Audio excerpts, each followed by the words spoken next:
purposes of a trial? The question should perhaps be reversed. Is there any purpose served by allowing a murderer to walk free? What does it mean to our society if you allow enormous injustices to go unrecorded and unpunished in some way to serve as a deterrent for future crimes? The purposes of the Nuremberg trials were vitally important for the welfare of the future of humanity. Justice Jackson put it very well. He said, what is at stake here is the existence of humanity itself, because the Nazis set out to destroy all groups with which they didn't agree, racially or politically. If they were allowed to do that and not have us react by saying that's a terrible thing, we will not tolerate it, and to support the rule of law, we would have had nothing but chaos and anarchy throughout the world.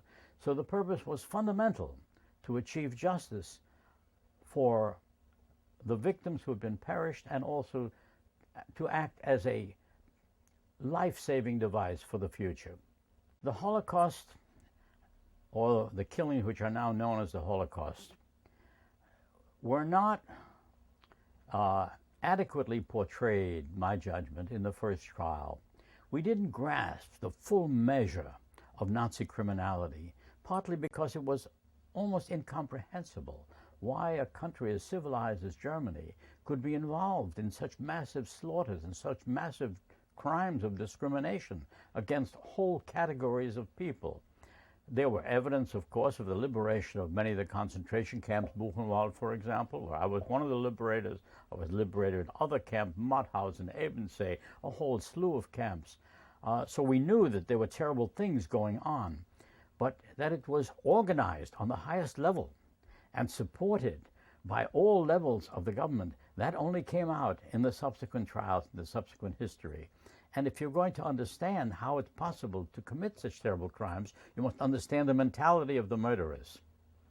My name's Gertrude Ferencz. I had 2 different jobs. The Berlin job was in the document center.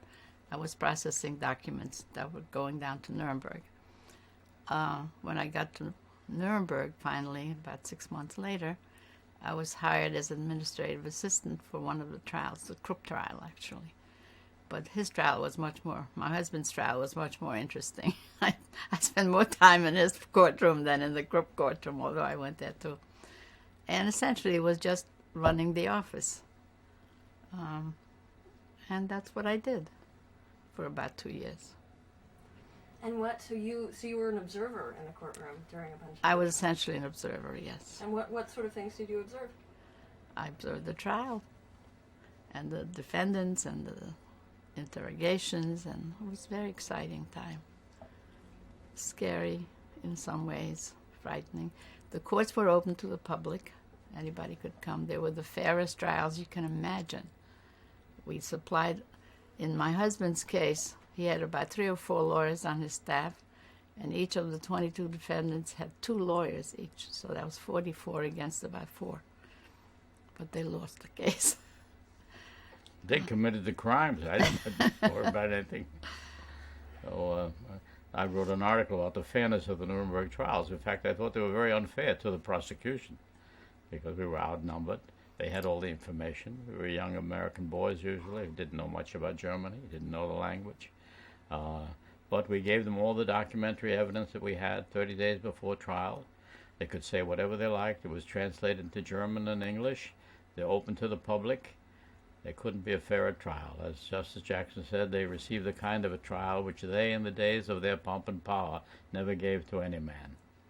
And so it was. I had an advantage. I studied German in college because I was psychology major, and I thought, well, it might come in handy. It really did come in handy in Berlin, but I never imagined I'd go back to Germany. But it worked. To study the psychology of mass murderers. No, I didn't do that. The absence of remorse. Very disappointing that striking. no remorse. One man said to me once, I'm ashamed to be a German. And it turned out that he was half Jewish. I was very disappointed. Yeah.